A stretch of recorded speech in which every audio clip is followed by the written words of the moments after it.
So what my principle on this was, I want the Lord's people who are being led to bring souls to Christ, to encourage people as pastors, wherever they were, wherever their mission field took them. Choosing the ministries that we knew the most about and that we felt were reaching the most people in the best way. There's just such joy in giving, at least for me. I love writing those checks because I just know it's really helping God's work. And so that just has never been, I think some people, maybe it's painful to give, never, ever. For us, it's always been joy. Welcome to the Imperfectly Empowered podcast with DIY healthy lifestyle blogger, Ahna Fulmer. Empowering you to transform your life, one imperfect day at a time. Hello, and welcome back to another episode of the Imperfectly Empowered podcast. I'm your host, Ahna Fulmer. I am so excited to introduce you to today's guests. They are Paul and Sylvia Hollinger, my grandparents. I have been wanting to do this interview for a long time. My grandfather has an incredible story and has left an unbelievable legacy in my life and the life of many. He grew up with very, very poor prospects on a farm, no electricity, no indoor plumbing, and overcame the odds and ultimately became the manager and owner of one of the most successful local radio stations. His career included interviewing presidents. He has traveled to 5 of the 7 continents. He was a fixer-upper pro way before Joanna Gaines hit the market. She may have not even been born when he made his first major farmhouse renovation. He basically took a 100-acre farm, old dilapidated farmhouse, spent, I think he said it was maybe all in $250,000, sold it 40 years later for 7 figures. White farmhouse before it was popular. He was truly ahead of his time in so many ways. And I am bringing them on here. He and my grandmother, who is also just as amazing and has been his teammate through it all, onto the podcast to share their story and an encouragement to us all that it is better to give than to receive, and how to be a steward of the gifts that we are given, regardless of what those gifts may be. Welcome to the Imperfectly Empowered podcast. These are my grandparents, for those of you watching and listening, Paul and Sylvia Hollinger. We grew up calling them Oma and Opa, so I want to clarify that at the beginning for those of you confused. When we were young, my parents wanted to delineate our 2 sets of grandparents. So one set was Grandma and Grandpa, and then these are my mom's parents. And did you guys choose Oma and Opa? It's German, yes, by the way, for Grandma and Grandpa. Was that your? We did. We heard that used and we liked it so much, and we thought it would be easy for you children to pick up. I believe it's Pennsylvania Dutch and not so much German. Oh, okay. Not sure. In usage. Yeah. We went into a lot of Opas and Opas. I see license plates for it. I tried to get one Opa license plate, and it said that, a whole bunch of people already have it, and it's full for Pennsylvania. That is hilarious. It's not uncommon. It's probably Pennsylvania Dutch, right. But anyway, for anyone listening who's wondering, wait, Oma and Opa, it means Grandma and Grandpa, and that is what I grew up calling this set of grandparents. So Oma and Opa, welcome to the podcast. I am so excited to do this interview, and to set the stage, I just want to share with the listeners that of the people in my life, there's a lot of people that I feel represent different areas of influence. And certainly my grandparents have influenced me, both sets, in many, many ways.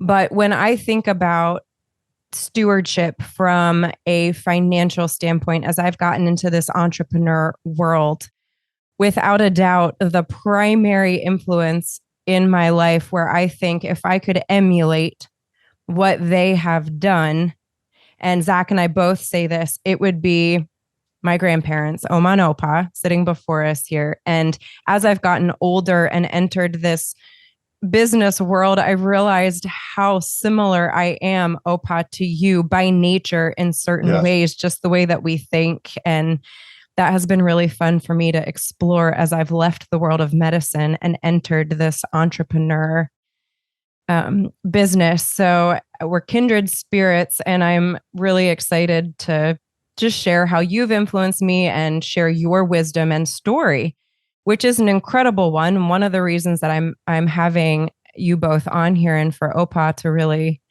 share the adventures that you've been on. But you started very humbly with relatively poor prospects. When you think about the incredible, financial legacy that you have built and left, you started really the opposite side of that. And talk to us a little bit about how you were raised and your environment growing up. Well, it was a little 40-acre farm. Its greatest asset was up the hill to the north. There was a spring underground, and he had a guy come and dig a trench so that high spring would drop down and feed the horses' watering trough. And it would also come down and provide another spring right under our stone farmhouse for the summertime and our log house for the wintertime. And we had a pitcher pond. So we didn't have indoor plumbing. Oh, well, yes, we did, because my daddy moved the outhouse into the shed, the woodshed, when he enlarged the woodshed. So in a sense, that was an in-house. So he was sort of nice innovative. On winter days and hot days. So that was a little progressiveness in my daddy. But we didn't have indoor plumbing until I went to Moody Bible Institute. And I just thanked the Lord that on my first Christmas back from Moody Bible Institute, my daddy actually got indoor plumbing. Woohoo! Didn't have to go to the upstairs. Forgot the name of it that we dumped in. So that was the environment. And I don't have my daddy's temperament. Yeah. It's crazy to me that it's such an interesting progression of timeline to think that you didn't have indoor plumbing until you went to college. Is that what I'm hearing? Yeah, that's right. That's a crazy when you think about that. When did you get electricity? Your parents' home? I was 8 years old, I'm told, when we first got electricity. So I don't have any recall that changed anything, but it did. But my dad only had it wired for light bulbs. Right. He didn't get anything like pumps to get plumbing. That is crazy. No indoor plumbing until college. No I can't even fathom. College is like crazy overwhelming enough to then be introduced to something as novel as indoor plumbing at the same time. But his logic on no refrigerator, even a used one, is that we've always had this. The spring that's between the two houses flowed out through the basement of the log house, and they just set crocks in there on big rocks, and the water flowed through them. That was his refrigeration system, and it worked. I mean, it raised generations like that, and he couldn't see beyond that. And he wasn't contrary. He just wasn't driven. Yeah. And couldn't see visionary. There was not like the vision for what could be. This is what is. And this is what, And it speaks to your point earlier. It is very true that some people are just inherently more visionary than others. So let's talk a little bit about college. So you start college and you're experiencing indoor plumbing for the first time. I have told you this before, and you are so unique for your generation. And for those of you listening as well, to understand where we're coming from, Lancaster County, Pennsylvania, Pennsylvania Dutch. This is Amish country to help you get a sense of where we're at. And even for my parents' generation, but especially for your generation, traveling was a very novel concept. I mean, traveling was like, going to the far end of the state, maybe to the shore. Right. And I grew up with a very cross-cultural understanding of traveling to other countries was no big deal. I saw that in my parents, and I really think that stemmed from my mom, especially growing up in a home where she saw you traveling all around the world, which I would argue was very unique, especially for your generation. And when I asked you about that, we figured out, by the way, that my grandparents have hit 5 of the 7 continents in their life. Couple dozen countries. But you said that love for travel first started in college. And so talk to me a little bit about you're experiencing indoor plumbing for the first time, and now you're traveling for the first time. A lot happened. We were both in the Moody Corral, but they could only take on the ship. We had to go by the Queen Elizabeth before the QE2, where I organized a lot of tours just for the fun of it. Was no particular purpose in mind. But the Moody Corral got on the Queen Elizabeth in New York, and we ended up in England and got on a bus with the bus driver, and we drove all over Northern Europe, Switzerland, Sweden, Norway, you name it, the tunnels in the mountains.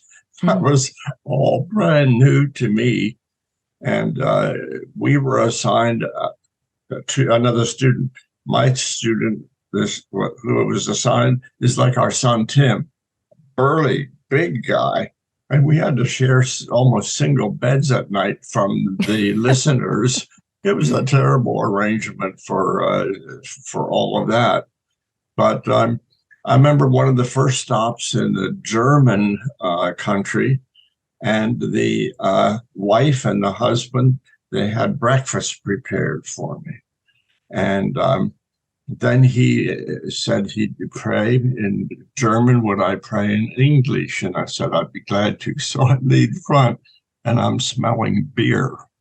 They were having beer for breakfast, and I never had beer for anything. Welcome to Germany. German beer. This was 1958, just to put it in perspective. The year we got married, 10 days after I got back from that tour of all of Europe, right on through the Mediterranean Sea, on the Queen Elizabeth again, up in England. So that was such a few. I loved it so much. I decided when I'm married and have children, we got to do that. That was so much fun. And travel. Yeah. Oma, when was the first that had you been overseas before you got married, or was your first overseas trip after you were married? Sylvia. Well, yes, it was when we traveled. Yeah. I had certainly never been out of the country. No. Yeah. I think maybe my first tour on the QE2 later. That was the world's biggest ship at that time. Yeah. It was outdone some years later, but that was just the Caribbean. Or was it Caribbean? Yeah. Tomatoes. You can decide. Oma, this is something that I have always respected about you, and this is a perfect opportunity to highlight this. You also grew up Pennsylvania Dutch country, very similar, in a sense, similar environment and culture, not on a farm, but certainly traveling would have been a fairly novel concept. And I respect how you have always been game for the adventure. Opa's the innovator. He's the one that comes up with the visions, but I have always respected the way that you truly have taken your marriage has been very much a team effort. Yes. As opposed to being, well, that's just something he does. Mm-hmm. And traveling is a perfect example. I think many women would have been very scared to get outside of their comfort zone in that way. And you could have easily just been like, go Go ahead. But you partnered with him. So I want to also highlight, in all of these adventures, financial included, I have so much respect for the way that you have partnered with him. Well, thank you. I would never have initiated any of it, the travel. My parents didn't travel. I think once or twice in their lives, they went to the shore, and that was a biggie. So they just... Sandy Cove. My parents oh, yes, Bible conference, Sandy Cove. Us kids milked the cows so my parents could go to Sandy Cove one summer. Yeah, right. My older sisters milked the cows. A very almost cloistered life. Yeah. And she didn't. Yeah. So you really were, you were ahead of your time, truly, for your generation in this area, especially. That was something I think that was very unique, and it shaped my understanding of the world, I really think, because of that. And my parents, being, well, for those of you that don't know, my first 4 years of my life, I grew up in Great Britain. So, I was very early on traveling internationally. There were two pretty significant leaps of faith that you took more from a financial standpoint pretty early on in your marriage. And I actually can't even say which one came first, but it was the radio station, WDAC, and a farm and farmhouse that was very old and run down. Which of those came first? The radio station. That was the radio station. So tell me a little bit. This was crazy. You mentioned this when you wrote the story worth that I was reading. For those of you that haven't heard of that, you definitely want to look that up. That's a cool experience. But I'm reading here, you bought 1/3 share of WDAC, which was and is a local radio station here. When the mortgage rate, when was it? 1981. 1981. But the mortgage rate was 16.5% at that time. And it was such a bargain. Reagan just came into office and it all began to change and go down. But the highest rate was 21%. That's interest crazy. Charges on. We think it's high now. Yeah. Yeah. Oh, but you know what? I paid that at 16.5%. I was glad. That was, like you said, a real reduction from the 21% interest rate in 1981. But the government allowed me to deduct hundreds of thousands of dollars in taxes for interest. And I remember our bookkeeper, they said, I don't believe you. You ended up with this much income, large amount, and you didn't pay any federal taxes. And they're at 21% and 16%.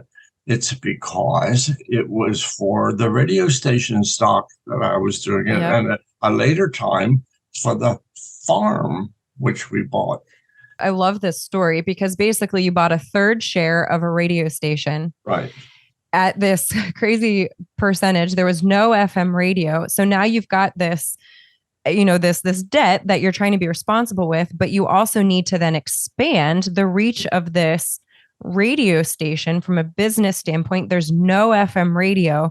And I love the ingenuity here because you basically looked at the market. And in this area, that would have been very heavily, you found an audience that was being underserved. And so they had pre-tuned radios. I think this is so fascinating. Explain to people basically how you grew WDAC through pre-tuned radios, because people don't even probably know what that is. In fact, one man who's my age, his dad bought one of those and he put them in the log in the milk house. They were farmers too. And when he went to sleep, the dad went to sleep on Sundays, he unplugged that and took the back off of it. And he tuned it from WDAC to the rock and roll station over in York at that time. And he listened till he thought his dad was about finished. And then he took the screwdriver and brought it back again. That's one of my favorite stories of innovation. So the pre-tuned radios were basically all like little portable radios that were pre-tuned to WDAC station 94.5. And did you just go and hand them out? Oh, no, they bought those. They bought Amish them. Bought those.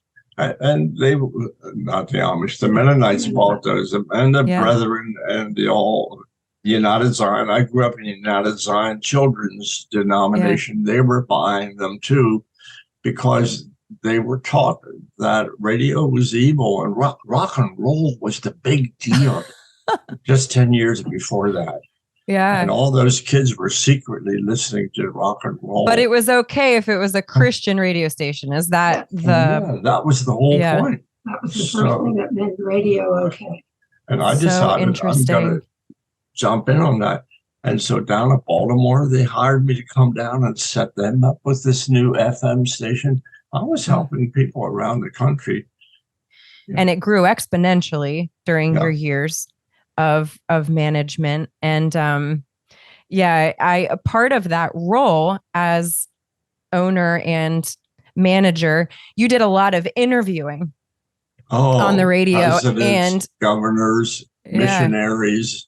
I love that role. What you're doing now is one of my favorite things. Yeah. Well, so I have to share this. When I first started preparing to be a podcast host, I asked Opa, I said, in all of your years of interviewing, what would be your best advice for somebody who wants to start interviewing? And I'll never forget what you said. And I've used it a lot. And I now teach other people the same strategy. You said who, what, where, and when get the conversation started, but why and how keeps the conversation going. And I would also argue why and how are ultimately what people want to know. I've used that a lot. So if any of you are wanting to know how to ask better questions in life, who, what, when, and where starts the conversation, but how and why keeps it going.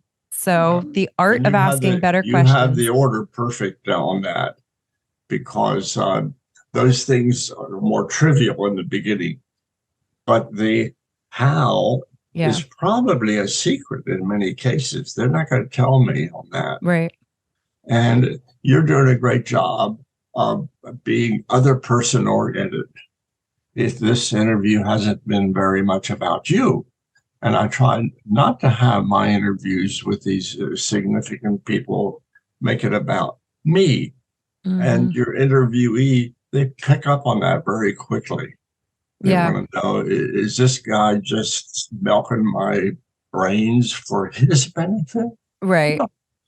Yeah. You've always done a very good job at asking questions because you want to help learn about the person as opposed to for just your own benefit. So we talked a little bit, you had this massive investment in this radio station when rates were through the roof. It's hard to fathom. That was a massive leap of faith. It grew exponentially. And there was another pretty significant ahead of your time type of investment. And it was a 100-acre farm, right? Was it 100 acres? Am I remembering that right? Yeah, it was in southern Lancaster County. And this is assuredly where my love for sort of that old world charm began. I have said this before on my blog. In fact, I did an entire post on their farmhouse renovation because, again, the whole white farmhouse phenomena that's happened now, you two were decades ahead of that when you bought and renovated your old farmhouse. But Oma, do you remember that conversation so you've had this investment in WDAC and now he wants to invest in this 100-acre farm with this dilapidated old farmhouse? I think I was kind of excited about the idea about fixing that place up, but I will always remember when we showed it to Paul's mother and walking out after we had taken her, and she said, "Why would you want to buy a dump like this?" Because she saw that the old farmhouse in its unkempt state. And we were already picturing, I was already picturing how I would, decorate those rooms and what we would do. But she couldn't see that, and she just could not imagine why we were buying that place. But, did she love it when we were finished. And almost virtually the same amount of $250,000, $250,000 for all of that renovation. And I added 2-car garage and other add-on buildings, a fireplace that was controlled by a thermostat, not thought of in those days, a real fireplace. Innovative. I should add that when you saw that home then, that beautiful stone home was covered with white plaster, which is kind of, chipping off and so on. So it wasn't pretty to the eye at all. And she only saw that. Yeah. And Oma and a lot of our family members, my sisters and their husbands, they came with hammers and chisels, and we chiseled all that stuff off. And then I had a sandblaster to clean all of that plaster in the grooves and make it deep enough that the new mounting that was raised just about 1/16 of an inch, but it was a raised, and it's still there. It's still beautiful. And I have, again, for anyone interested in seeing these pictures, I did do a post. We'll make sure it's linked in the show notes. I mean, that farm was without a doubt, one of my favorite places on earth. There was so many memories made with that farmhouse. And then also the property, you had a whole bunch of wooded acreage, and your innovation. What's that? The trails. The trails. One of my favorite projects that you did, again, the innovation that we see here was the toboggan slope. So for those of you listening, the farm was sort of set into a hillside. It was. And the wooded acreage also followed the slope of this hill. There was also a lot of farming acreage as well as part of it. But the woods, OPA created this massive, so in a lot of places in the country, toboggans are hats. So to be clear, I'm not talking about hats here. Toboggan in this part of the country means a really, really long sled. So we called it a toboggan slope, but it was ultimately a sledding hill. How many feet do you think that was from the very, very top to bottom? To the creek. If you did turn at the last minute, if it was icy enough, you could get the whole way to the creek. It was a long run. 1,500 feet. I believe it. But it was bulldozed. We cut down 90 trees and made them into firewood. And it was bulldozed. And I'll never forget when your brother Andy was in a plastic one, and about halfway down the steep really fast, he might have been doing 30 miles an hour, when he laid a little bit too much on the left side, and it shot him up the side of that slope and set his feet higher than his head. And he went between 2 tall trees, and he didn't get any further than 5 or 6 inches for each one. Oh, I held my breath, and I said, "Oh, Jesus, protect him." He landed in snow and briars. I remember that. Into the barn, I got my chainsaw, and those 2 trees were cut down. They were gone. Never going to watch that again. I mean, it's nothing short of a miracle we did not have broken limbs. I mean, I can't think of a single significant injury on those slopes, but you also did a good job. You piled up the banks on either side of the slope. So they were also pretty high. Yeah, they were. You had to, I mean, it would have taken some work to really, I mean, my brother, of course, was capable of it.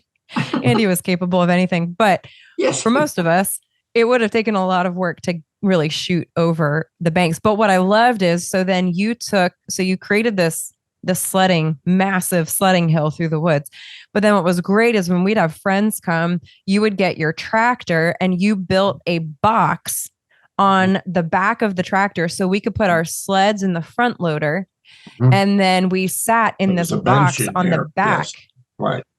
Yeah. And then you took us up the hill. It gave weight to the back wheels to get you back up the hill again. It had a practical purpose also. That's true. But I wish you had brought to this interview what I think I just sent back to you when you were mowing trails for me. And it was a hot day. It was in the summertime. And you took your outer shirt off and you hung it over the back of the seat. But with all of this vibration, it went down through and under the mower. And then you held it up. It was in shreds. It didn't cover much of you. I should have asked you to bring that along because that was an innovation there. Yeah, that was something I learned I was driving tractors before I was driving cars. Yeah, I forget. We had to be, was it 10 or 12? What was your rule? I can't remember. I don't know that we had a rule. I think there was an age. Drive it, I allowed it. It depended on the personality and the ambition of the grandchild. So Andy had to be 26.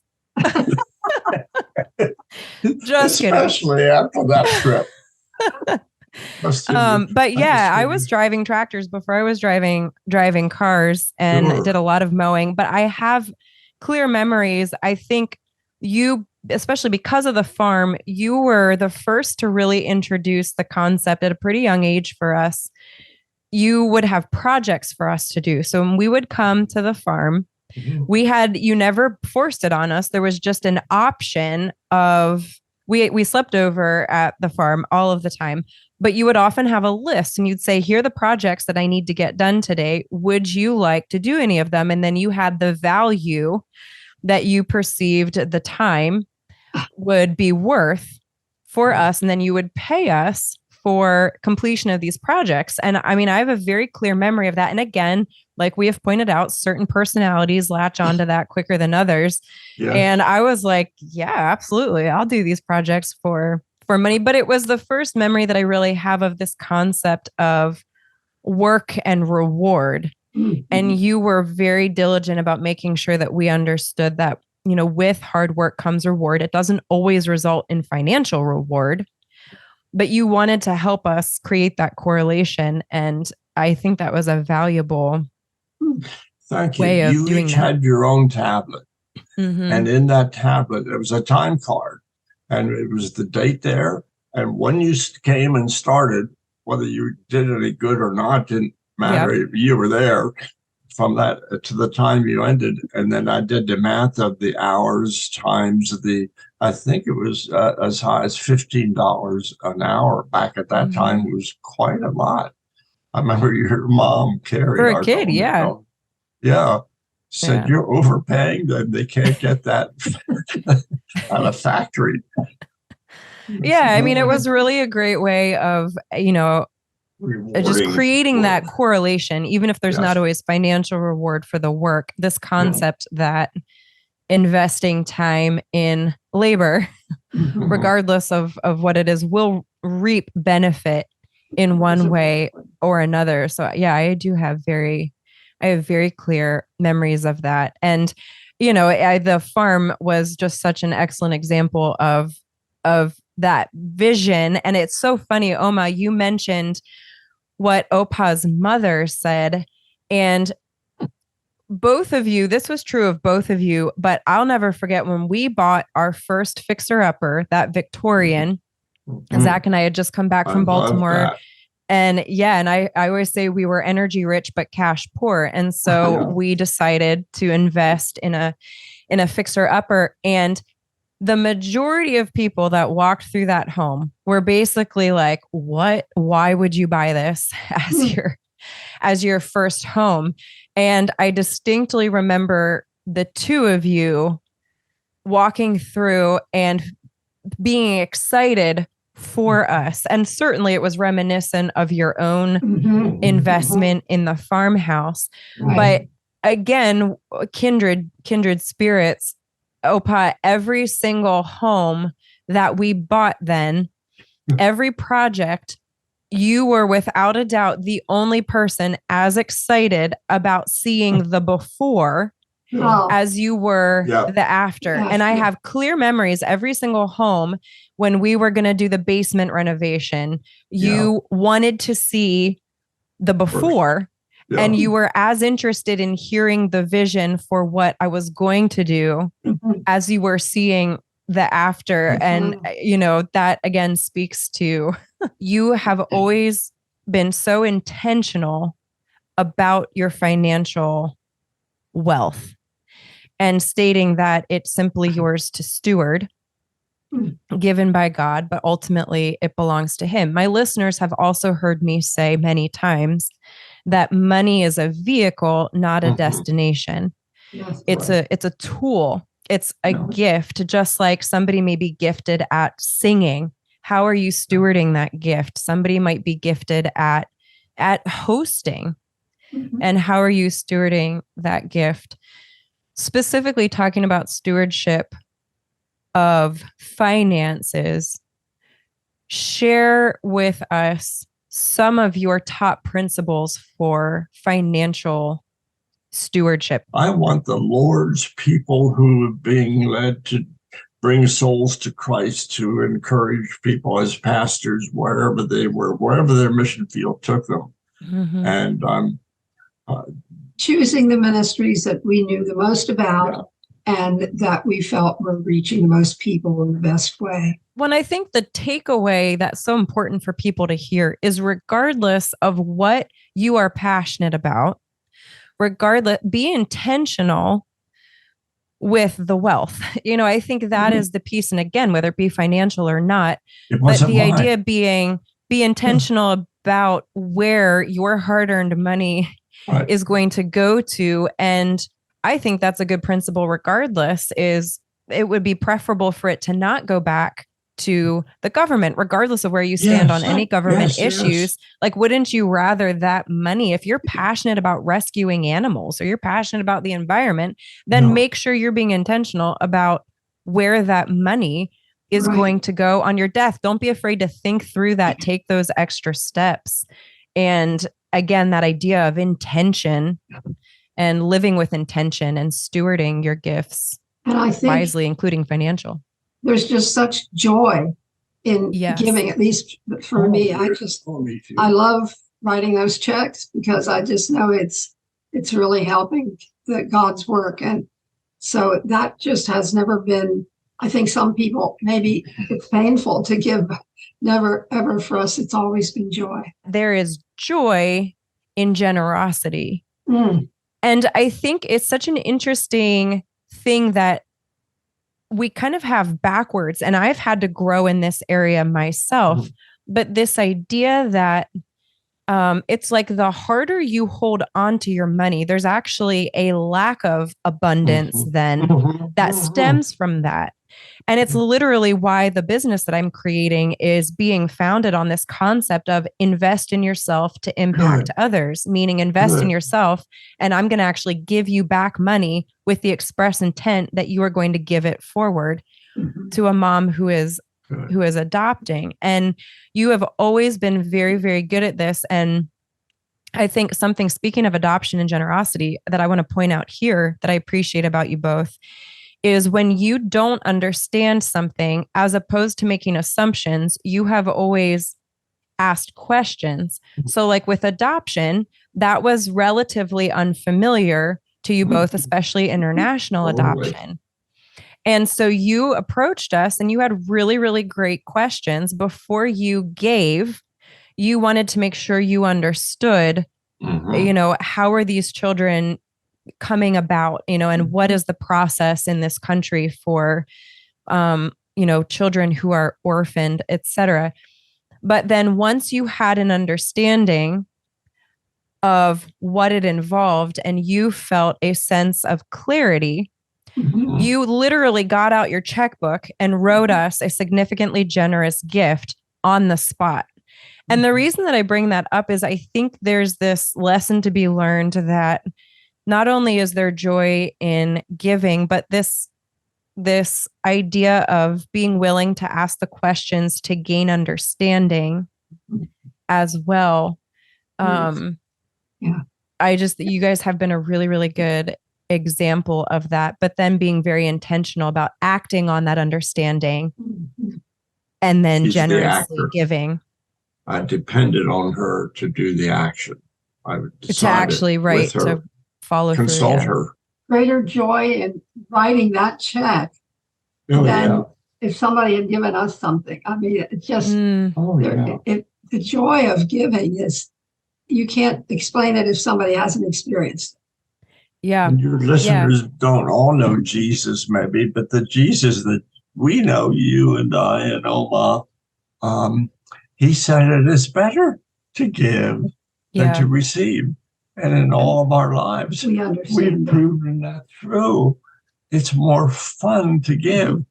And some, even like you, sometimes are resident, not sure why do you do this? And the answer is, well, my Jesus says it is better. Let me be better. I just want to be better. Yeah, that's beautiful. Yeah. Let me be better. Amen.